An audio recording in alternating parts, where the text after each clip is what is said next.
Hello, happy gardeners. I hope you're gardening a lot this year.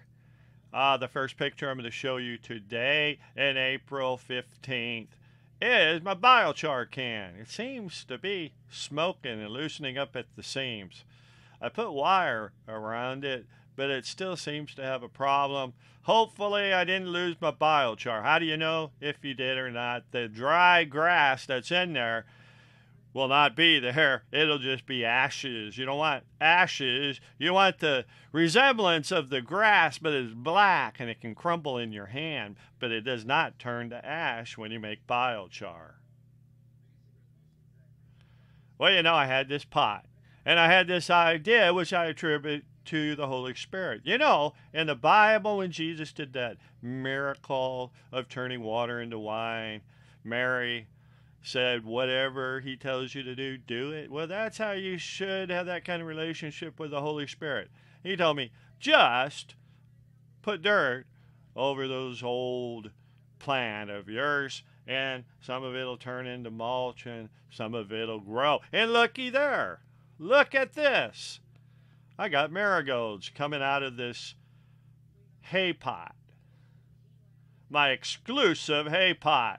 Nobody else does a hay pot like Larry ZORO. Why? Because I garden with God. God is the author of gardening. Believe it or not, he started the first garden, and man, all they did was tend to it. Well, I had some asparagus the other day. I have this old bed.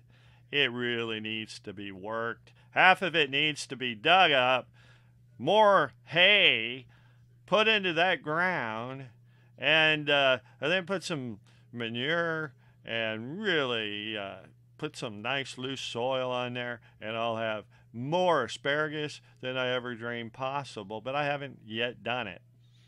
This is just an old bed that I get a few sprigs, and this year, oh, the sprigs are fat, but I had a few sprigs, and boy, did that taste good. Oh, I just love spring asparagus. They get it one time a year. It comes up before June. They say you should really stop picking it when it comes to June here in Missouri, but I would say probably you should stop picking it a little sooner than that.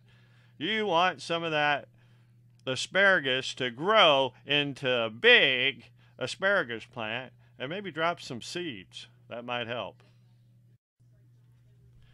Well, as you can see, I mowed a pathway. This is my running workout pathway, and it's a lot wider than it used to be, but I wanted to try out the grass. The grass is no seed in it, and the dry and the green, and you cut it down and you put it in your barrel, loose barrel, and then I make my gigantos hay pot, hay barrel, whatever you want to call it. It's bigger. It's for potatoes this year. I'm going to give it a try. I don't expect 30 potatoes from a couple of plants in one of these things. I probably expect about 4. But the ones that I'm going to have will be perfectly shaped. The ones I'm going to have will have no hollow spots in the middle. And the ones I'm going to have, it's going to taste heavenly. And that's what I'm after. I'm after perfection. I'm not after amount. I want perfection, and I want it to be delicious. When I eat it, I want to enjoy it. All right, here's a picture of my whole line. It's not a perfect straight line. I'd rather have a little straighter, but you can see these, call them hay barrels. That's a good idea. It's just wire, and then you start packing the hay, and make sure you got the pot inside there, and you pack it with the end of the sledgehammer, and just get it packed tight. And I don't really know if you need it that tight for potatoes, but I did it that way. It'll hold together, and I'll have it for next year too. This will be such sturdiness and they'll last. I believe I'll have it this fall, and I might add some more hay to it, and I'll have it next year. Now here's a hay barrel I'm doing over. It was bent up on the bottom side. It was small, and I didn't have the wire straight. So this time I did the wire. I made sure it was nice and straight and uniform, and it's in the circle. And then I put it down, and then I started putting the hay in there, packing it down. And then I put that pot in there, and this pot reaches down to the bottom, and as I go up to the top, I'll put a couple of bricks in there, and then I'll raise the pot higher until it reaches the top. Now, why am I doing this? Because the tomatoes and peppers are deep-rooted plants. They like to grow deep, and this will give the soil will go all the way down deep, and they can actually root through the pot into the ground if they need to. Now, don't forget, when you're packing that hay with the edge of your sledgehammer, use that plastic handle or wooden handle. Don't use the metal, you just might crack your pot. But use that end, it'll weigh it down, and just start poking it and pressing it until it gets tight. But don't forget Larry ZORO's technique of water. You make bricks with clay, and you make it with water, and you make it with hay. But use water. Water will just soften it up, and it'll make it more solid than it's ever been if you did it dry. And it'll pack down. It'll pack down hard, and it'll be really like a pot. Now, the whole idea of growing in hay or growing in straw, it's to put fertilizer and to rot out that hay. But I was the one that started, I give credit to God, but I was the one that started to actually make the hay and transform it into a pot. You could put your soil in there. You don't even have to rot the hay. The hay will stay there, and it'll stay there a lot longer than if you rotted it out. In fact, I would be scared if you have loose bales from rot, because it just attracts a lot of mice and critters that like to live in that loose hay.